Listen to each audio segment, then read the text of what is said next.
Maria Shakil. After days of violence in Manipur, Home Minister Amit Shah has now completed his 3-day outreach program where he has met stakeholders and has held over 50 meetings, meeting with the Kuki tribe members, also the Meitei community members. Let me give you a quick update of what all Home Minister Mr. Shah did in the last 3 days.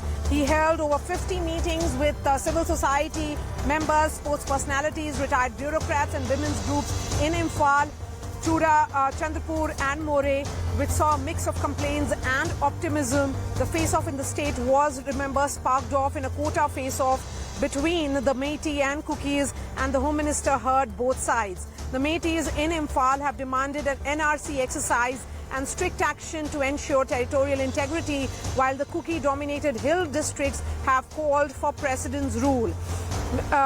Mr. Shah has announced a judicial commission which will be headed by a High Court judge to investigate the violence, and further said he sent out a warning saying those who violate the operation agreement will be dealt with sternly.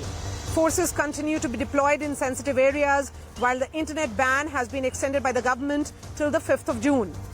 The Home Minister has also announced 10 lakhs compensation to the families of those killed in the violence, along with immediate supply of essential items like rice, vegetables, cooking gas and fuel. The centre will also deploy additional medical teams and will focus on boosting connectivity to ensure the movement of supplies and personnel. The big question remains, with the violence now under control, can the government defuse the crisis, and is this really the path to peace?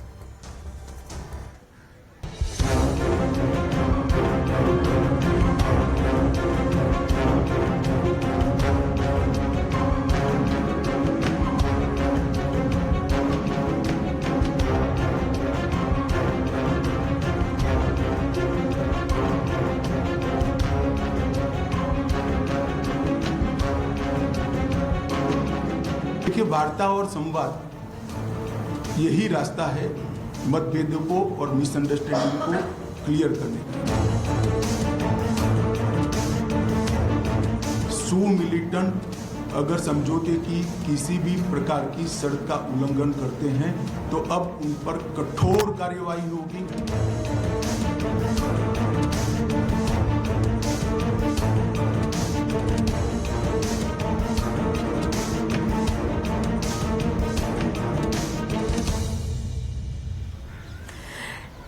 Let me bring in my guests now. B.L. Vora is the former DGP of Manipur. We have Nishikant Sapam, who is an independent MLA from the Meitei community. Lieutenant General Ellen Singh is military academician and also the editor of Northeast Chronicle. He was in fact present in the meeting that was chaired by Home Minister Amit Shah. Beena Lakshmi Nepram is the founder of Manipur Women Gun Survivors. B.L. Vora, this confidence-building measure and the presence of Home Minister for 3 days, holding 50 meetings and also sending a clear message that he's heard all the sides, but it is about that violation which has happened of the suspension of operation agreement.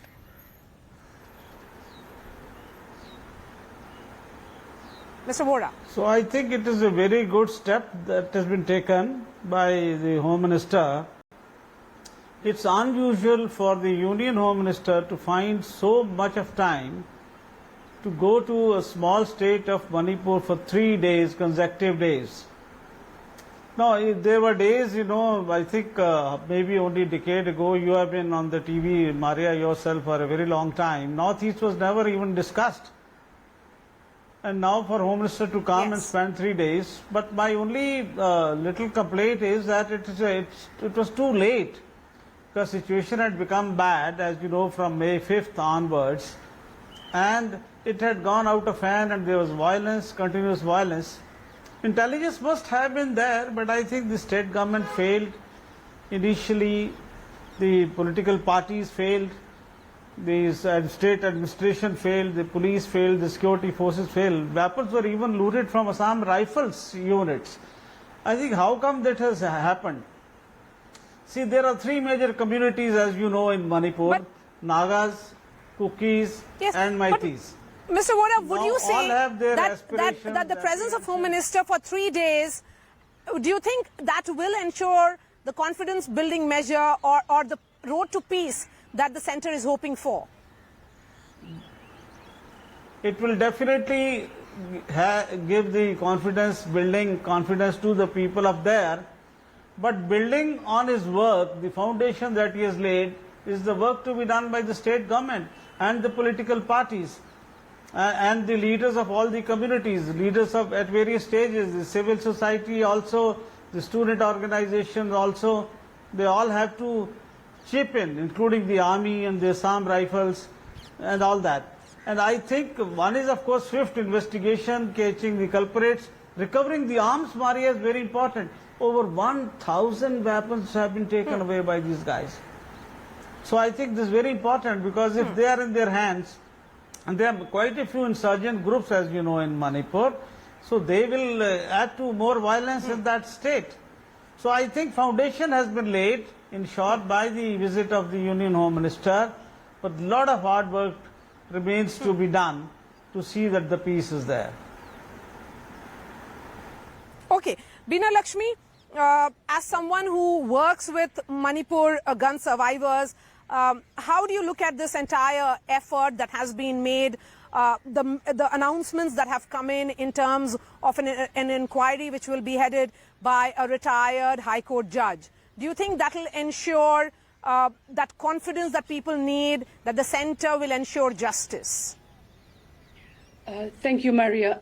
First of all, I would like to share that there is still fighting going on. The violence has not ebbed, actually. Okay. So what is happening right now is that, yes, we welcome the work of the Union Home Minister to ensure that he meets all cross sections of the community, across the warring communities. And some efforts are in place, but as Mr. Vora also said, that I wouldn't say it's too late, but I think there has to be now a really proper way in which this must be investigated. So we welcome the Judicial Commission, but we also want a Truth and Reconciliation Commission. We want the women groups of the Northeast, because this is not just a Manipur issue. This issue, if Manipur is not contained, is going to spread across the Northeast. It's going to spread, this violence will spread, it'll spread across the border areas too. So it's a national security issue that I have mentioned repeatedly in the programs. And I think it's really critical that not only right now, 17 peace talks are happening. Mr. Vora mentioned about several armed groups in the northeast of India. Manipur at one time had 60 armed groups. So we are always seeing the issue of the Manipur in a security lens. It's time that all concerned communities are sitting down together to be able to ensure that the territorial integrity of Manipur is protected, but at the same time to ensure the grievances, the hurt, the pain, the loss of so many of our Koki communities and also the Meitei communities whose houses have been burned repeatedly in the past 3 weeks to 4 weeks. This is stopped. We are calling that arms are laid down. All warring parties must go back. They must lay down the arms and ensure that there is peace process in place. So what the Home Minister has done is just like on the surface, but more work needs to be done at a community level, and women, mothers, more work needs to be done.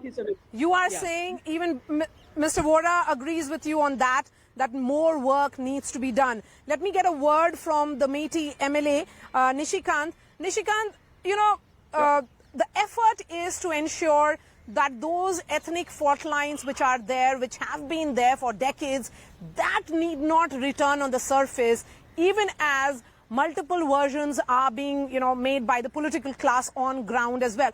Would you then say that what has been done by the government of India with that effort of giving 3 days and also sending a message that they are really serious in ensuring that besides listening to the grievances, it's about ensuring reconciliation, that the two communities, the Kukis and the Meiteis, they find a path to coexist?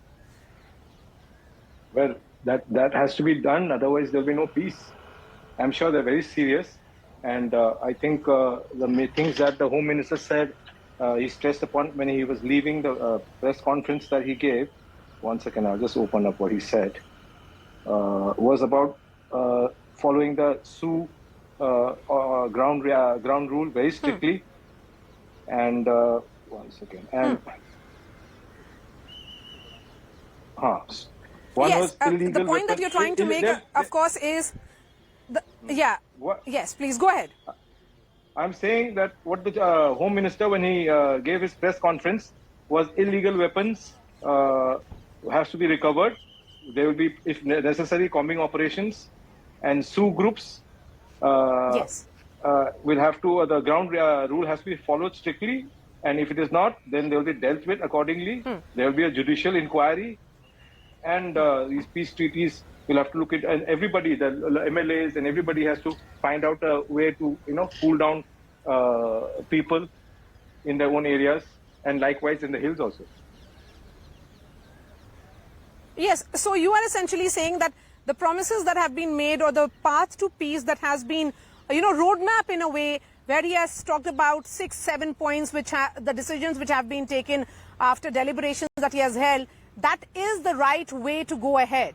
And that will ensure that the two warring communities learn to live together. Yeah, actually, you'll have to hold, everybody has to hold themselves back, stop the firing in the foothills.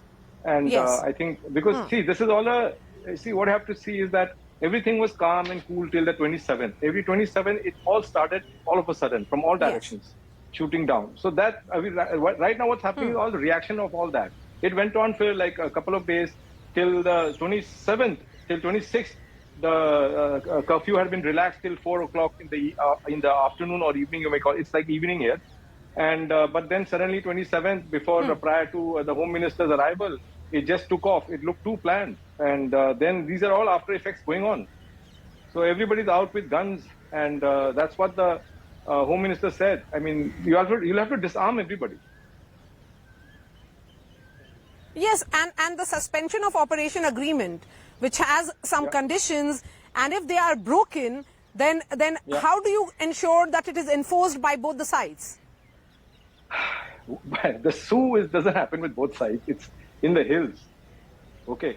So that it's for the groups which are under the Sioux. They have to follow the ground rules properly. If not, that's what the Home Minister said. Otherwise, they will be dealt with according to the law, according to whatever.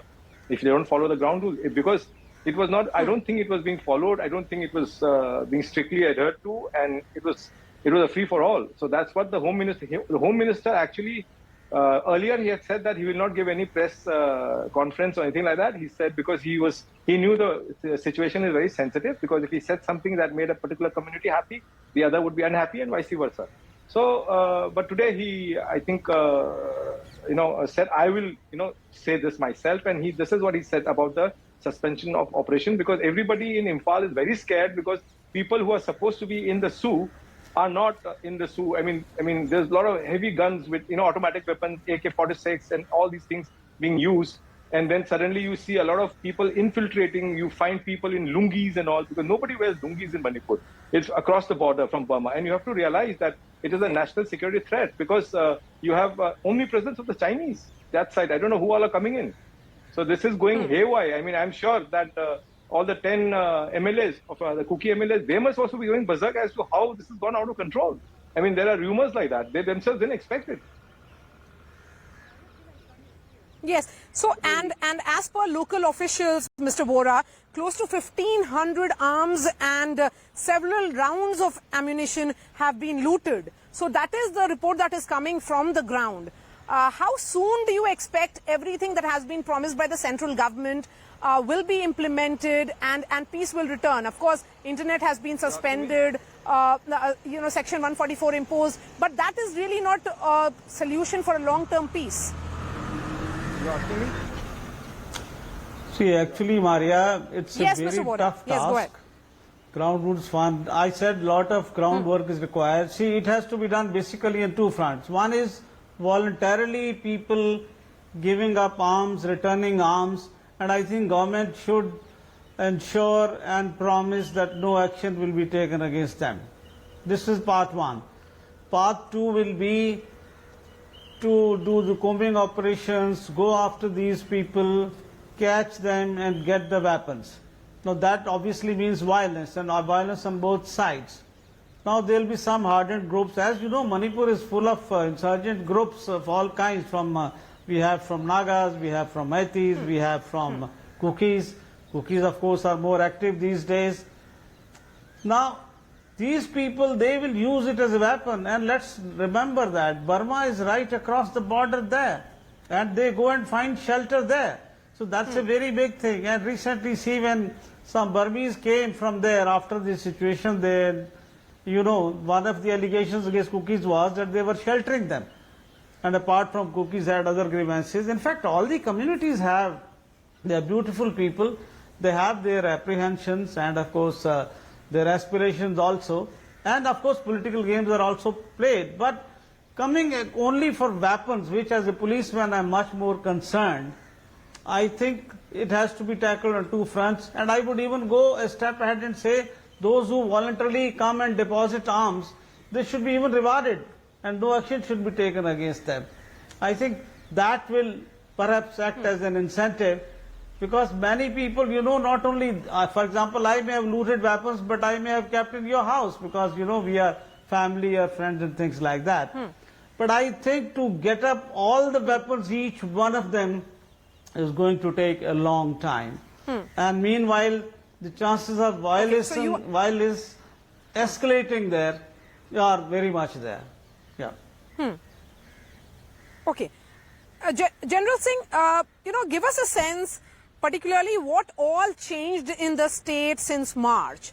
Of course, the Manipur government withdrew the agreement alleging that the Kuki National Army and Zomi Revolutionary Army were influencing agitation among forest encroachers. Do you think this government's role is also under the scanner?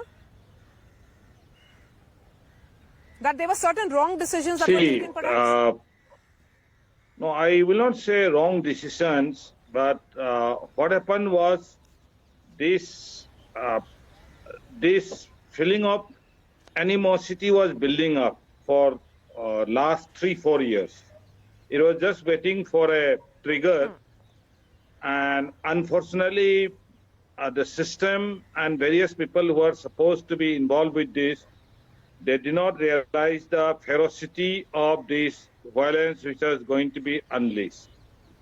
Okay, like right from I retired in 2018, when I came home, I found that there was a lot of problem regarding construction of even the Central Sports University, with one tribe saying that this is our land. Similarly, in some sacred places, some tribe claiming that this is our land. I will not mention the tribe. So that went about. Now, this is what has really happened is, one must understand that Myanmar has been having a military junta right from the independence time. So people from across the border, they find it more convenient to come to India. They get a job because they are considered a scheduled tribe, or they get involved in poppy plantation. Now, when the poppy plantation uprooting started, there was a lot of heart burning because a lot of money was being wasted. Now, as far as the recent incident is concerned, somebody was talking about the weapons surrendering. Okay. About 10 days back, most of the weapons which were looted were surrendered. Most of the weapons, about 10 days back. But about 5 days back, this fresh wave of violence which broke out on the night of 27-28, that triggered again yet a second round of looting of weapons. Okay. So if these triggers which are being initiated in the foothills by the so-called Sioux groups, if they're checked, I am quite confident that in the reaction which was taking place will reduce slowly.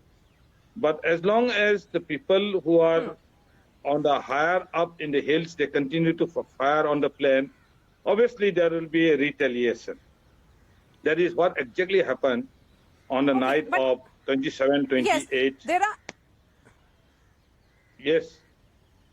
Yes, and the Imphal police is accusing Kuki Independent Army cadre for looting 25 sophisticated weapons as well. Since there is back and forth that is happening here, and there is a lot of myth or narrative building which has been built around this entire new spurt of violence that the state is seeing, Lieutenant General Singh. How will you say that? Is it in continuation with what Manipur has seen in the past, or is it a new narrative which is emerging here? It is absolutely a brand General new Singh. narrative. This is absolutely a brand new thing. We have never seen so much of violence. Last violence was on June 18th, 2001. But there was nothing when compared to what is happening now. Here, as on today, nobody feels safe. Okay. There is, everyone is scared because there is nobody to punish. Today, if somebody's house is burnt, if somebody has been shot dead, I do not know who is going to punish whom. Because it is free for all. You see, either you defend yourself or your group defend your group. Okay, so yes. So that sense of insecurity, which is so palpable, Nishikant Sapam, can there be talks between the Kuki MLAs and Meitei MLAs? Of course, Home Minister spoke to both the communities separately, visited their relief camps, but can the two stakeholders be brought on the talking table? Can you guys talk it out? Is that a possibility? Yeah. Or is this really far-fetched? There is always a solution to any problem. The first thing is you have to disarm the people. The Sioux ground rules have to be adhered to very strictly, and those who are breaking must be dealt with. And those who have taken guns away, like General Saab is very correct, because in the first phase, more than, I think, 60% of the guns were being returned. Suddenly, like I said, on 27, there was deadly firing, suddenly started out of the blue. After that, I mean, more arms have been taken away, which is a fact. But now what the system is, what even the Home Minister is saying is that everybody should return the arms, and they should, because if they don't, then they'll be filed with FIR cases, NSAs and whatnot, which will spoil the lives of these young people, and they must return it before, otherwise they can be rewarded also for that. And first thing is to disarm. Secondly, then the CSOs have to do a wonderful job, civil society organizations, especially those who are from a neutral community, such as the Tangkhul, Kabui, and Manipuri Muslims. So they need to start, bridging and then make people connect, because we were all living peacefully, and those who were there from before, we are all people from the same state, whether you are a Kuki or whatever. It is only we only talk about infiltrators. All Kukis are not infiltrators. There are Meiteis on the Myanmar side also. There are Meiteis in Bangladesh also. Anybody who infiltrating after 1961 is a foreigner, is an infiltrator, simple as that.